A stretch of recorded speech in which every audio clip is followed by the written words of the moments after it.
तो दोस्तों, हरिशंकर परसाई जी की किताब निठल्ले की डायरी से मैं आप लोगों को कहानियां सुना रहा हूं। तो चलिए इसके अगले भाग पर चलते हैं, जिसका टाइटल होगा पहला पुल। लोक कर्म विभाग के बाबू राम सेवक मिश्र ने एक दिन एकाएक नौकरी छोड़ दी और आठों पहर राम चर्चा में लीन रहने लगे।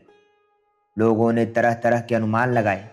कोई कहता है कि राम सेवक बाबू किसी घूस के मामले में फंस गए थे, इसलिए नौकरी छोड़कर बच निकले। कोई कहता है कि ससुराल से बहुत सा धन मिल गया, इसलिए अब कोई धंधा करेंगे। राम सेवक बाबू के होंठ खुलते भी तो उनसे ईश्वर का नाम ही निकलता, इसलिए असली कारण क्या है यह बहुत समय तक अज्ञात रहा। एक दिन मैं उनके पास पहुंचा। मृगचर्म पर पालथी मारे वे बैठे थे। बगल में कागजों का एक ढेर था और सामने कलम दवात रखे थे। वे ध्यान मग्न थे, चिंतन में डूबे थे। आहट पाकर आंखें खोली, मुझे पहचाना और किंचित मुस्कान के साथ पूछा, कहो कैसे आए? मैंने बैठते ही उत्तर दिया, यूं ही, बहुत दिनों से मुलाकात नहीं हुई थी। आप तो घर से बाहर निकलते ही नहीं हैं। वे बोले, हाँ भाई, मेरी तो दुनिया ही बदल गई। अब तो कहीं और लौ लग गई है। नाते सकल राम ते मनियत, तुलसीदास ने कहा है ना। बस वही स्थिति है। मैंने सकचाते हुए कहा, लेकिन लोग तो आपके बारे में कुछ और ही कहते हैं। मुस्कुराते हुए गर्दन हिलाते हिलाते वे बोले, उन्हें कहने दो। मैं तो राग द्वेष निंदा स्तुति मान अपमान से परे हो चुका हूं। मैंने हिम्मत करके पूछ ही लिया, फिर भी नौकरी छोड़ने का असली कारण क्या है? यह तो आप ही बतला सकते हैं। आपको आपत्ति न हो तो। राम सेवक बाबू ने आंखें बंद कर ली। थोड़ी देर बाद खोलकर मुझे घूरा और सहज भाव से बोले, तुम पूछते हो तो बतलाए देता हूं। मैंने हनुमान जी के आदेश से नौकरी छोड़ दी। मैं विस्मित था, विश्वास ही नहीं हुआ। पूछा, क्या हनुमान जी ने आपको दर्शन दिए थे? वे बोले, हाँ भाई। एक रात सपने में हनुमान जी पधारे और कहने लगे, रे मूढ़ मतिमंद, जीवन क्यों व्यर्थ गंवा रहा है? छोड़ इस माया को। दफ्तर में मीमो लिखते लिखते इस दुर्लभ नर जीवन को क्यों नष्ट करता है? मूर्ख, राम कथा लिख। मैंने घबरा कर कहा, मेरे प्रभु, सो कैसे होगा? मैं मूर्ख हूं, विद्याहीन हूं। मुझ में मीमो लिखने, नकल करने, फॉर्म भरने और कैफियत देने से अधिक प्रतिभा है ही नहीं। हनुमान जी ने कहा, तेरी प्रतिभा का उदय होगा, मेरा आशीर्वाद है। सभी कवि विनय पूर्वक ऐसे ही कहते हैं। तुलसी ने भी तो कहा था, काव्य विवेक एक नहीं मोरे, सत्य कहूं लिख कागद कोरे। तू भी उठ और लिखने बैठ जा। मैंने हाथ जोड़कर विनती की, भगवान आपकी आज्ञा सिरोधार्य है, पर मैं लिखूंगा क्या? कितने ही महान कवियों ने, संतों और भक्तों ने राम कथा लिखी है, मैं क्या विशेष लिखूंगा? तब हनुमान जी ने मुझे समझाया, वत्स, हर कवि का अपना विवेक होता है, अपनी दृष्टि होती है। हर कवि अपने युग से प्रभावित होकर राम कथा को नया रूप देता है। वाल्मीकि, तुलसी और भवभूत में क्या तू कोई अंतर नहीं पाता? तू भी लिख, अपने विवेक और बुद्धि से काम ले और कथा को युगानुकूल नया रूप दे। इतना कहकर हनुमान जी अंतर्धान हो गए। मैं बदल गया। सुबह दफ्तर गया और चुपचाप त्याग पत्र लिख कर दे दिया। चलते वक्त एक दो बंडल मीमो के फार्म राम कथा लिखने के लिए थैले में डाल लाया। मैंने कहा, तो आपने राम कथा लिख डाली? वे बोले, हाँ, अब समाप्ति हो रही है। सेतुबंध वाला प्रसंग अभी लिख कर पूरा किया है, सुनाऊं? मैंने कहा, हाँ हाँ, क्यों नहीं।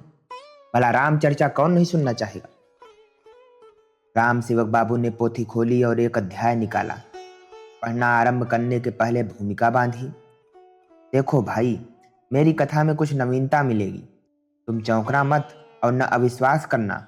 हनुमान जी सपने में कह गए हैं कि ग्रंथ पूरा होने पर मैं इस पर दस्तखत कर दूं, अप्रूव्ड करके। तब किसी को शंका न होगी। मैं तुम्हें एक रहस्य बताता हूं। जिस पुल पर से राम लंका गए थे वह दूसरा पुल था। उसके पहले एक पुल और बन चुका था। उसी पुल की कथा है यह। अब सुनो। चश्मा पोंछ कर उन्होंने फिर लगाया और पढ़ने लगे। जब पुल तैयार हो गया तब नल नील रामचंद्र के पास आए और साष्टांग दंडवत करके हाथ जोड़कर खड़े हो गए। विनय की, प्रभु, पुल बनकर तैयार हो गया है। राम ने आश्चर्य से उनकी ओर देखा और कहा, यह क्या कहते हो? पुल बन गया? ऐसा तो होते नहीं देखा गया। अभी तो मैंने उनका शिलान्यास किया है। जिसका शिलान्यास हो वह इतनी जल्दी नहीं बनता, बल्कि बनता ही नहीं है। जिन्हें बनाना होता है उनका शिलान्यास नहीं होता, और जिनका शिलान्यास होता है वे बनाए नहीं जाते। मैं जब पहली बार गुरु वशिष्ठ के साथ भ्रमण करने निकला था, तब कितने ही स्थानों पर मुझसे भवनों का शिलान्यास करवाया गया था। पर मैं जब अभी पिता की आज्ञा से वनवास करने उस मार्ग से निकला, तो देखा कि वे शिलाएं वैसी ही लगी हैं, निर्माण कहीं आरंभ नहीं हुआ।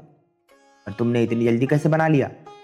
मुझे तो आशा ही नहीं थी कि वह पुल बनेगा, और मैं लंका पहुंचने के लिए किसी अन्य मार्ग की खोज में था।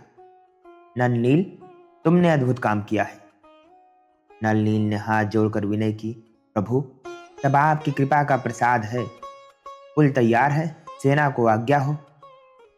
रामचंद्र ने सुग्रीव को बुलाकर कहा, बंधु, पुल बन गया। नल नील में अद्भुत क्षमता है, और उनकी क्षमता भी क्या करती यदि तुम धन से सहायता न करते। मैं तुम्हारा बहुत ऋणी हूं मित्र। सुग्रीव ने कहा, भगवान, ऐसी विनय आपको शोभा नहीं देती। आप इस विशाल आर्य भूमि के नरेश होंगे, मैं तो एक छोटे भूभाग का स्वामी हूँ। मेरा कोष आपके काम आ रहा है, यह मेरे लिए गौरव की बात है। राम ने कहा, तो बंधु, कल ही सेना को उस पार चलने का आदेश दो। सुग्रीव यह सुनकर चौंक पड़ा, कहने लगा, महाराज, आप कैसी अनहोनी बातें करते हैं। सेना कैसे कुछ कर सकती है? अभी पुल का उद्घाटन तो हुआ नहीं है। राम समझाने लगे, देखो बंधु, हमें यह ध्यान रखना चाहिए कि एक दिन की देर भी होने से सीता का अहित हो सकता है। हमें उद्घाटन की प्रथा को पालना इस समय आवश्यक नहीं है। सुग्रीव तो आसमान से गिरते गिरते ही बचा, बोला, ऐसा भी कहीं होता है? बिना विधिवत उद्घाटन के पुल पर एक कदम भी नहीं रखा जा सकता। कितने पुल बनकर वर्षों से पड़े हैं, पर उन पर कोई नहीं चलता क्योंकि उनका उद्घाटन नहीं हो सका है। महाराज, पुल पार उतरने के लिए नहीं, बल्कि उद्घाटन के लिए बनाए जाते हैं। पार उतरने के लिए उनका उपयोग हो जाता है, यह प्रासंगिक बात है। सुग्रीव का हर देख कर राम कुछ झुके, बोले, तो फिर जल्दी करो, किससे उद्घाटन कराया जाए? सुग्रीव ने झट से कहा, मेरी अल्पमति के अनुसार आपके ससुर जनक जी के करकमलों से पुल का उद्घाटन होना चाहिए। राम ने सहमति प्रकट की, ठीक है, इसी क्षण निमंत्रण भेजो। सुग्रीव ने तुरंत विश्वस्त वानरों को निमंत्रण देकर जनक के पास भेजा। राजा जनक अपने दल समेत मिथिला से चले और कुछ दिनों में सागर तट पर आ गए। उनकी यात्रा का खर्च सुग्रीव ने ही दिया, और उसने हिसाब लगाया कि जितना जनक के आने में खर्च हुआ, उतने से 2 पुल और बन सकते थे। उद्घाटन के लिए एक मुहूर्त निश्चित किया। जनक ने पूजा की और सोने की कैंची से फीते को काटा। वानरों ने जयनाद किया, राजा जनक की जय, राजा रामचंद्र की जय, राजा सुग्रीव की जय। जनक ने इसके बाद वानरों की सभा में भाषण दिया, भाइयों, रामचंद्र ने मुझे इस पुल के उद्घाटन करने के लिए बुलाकर जो मेरा सम्मान किया है, उसके लिए मैं उनका आभारी हूँ। उन्होंने मुझे बुलाकर उचित ही किया, क्योंकि वे आखिर मेरे दामाद हैं। वे और किसे बुलाते? भाइयों, राष्ट्र के जीवन में पुलों का क्या महत्व है, वह किसी से छिपा नहीं है। आज अपने देश का हमें निर्माण करना है, और निर्माण तब तक नहीं हो सकता जब तक हमारे पास बड़ी संख्या में पुल न हो। पुल ही राष्ट्र की पूंजी है, और पुलों के बिना कोई राष्ट्र उन्नति नहीं कर सकता। संसार का इतिहास उठाकर देखो, वही राष्ट्र प्रगति कर सका जिसके पास काफी पुल थे।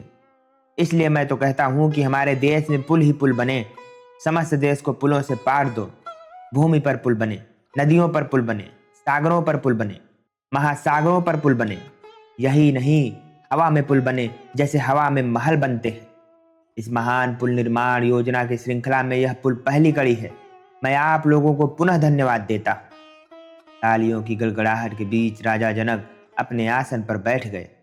वे बैठे ही थे कि देखते ही देखते वह पुल भरभरा कर गिर पड़ा। सुना है उस पुल के संबंध में जो जांच कमीशन बिठाया था, उसकी रिपोर्ट कलयुग के इस चौथे चरण तक तैयार नहीं हुई।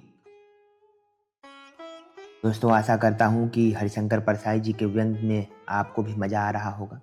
मिलते हैं चलिए आपसे इनकी अगली भाग पे।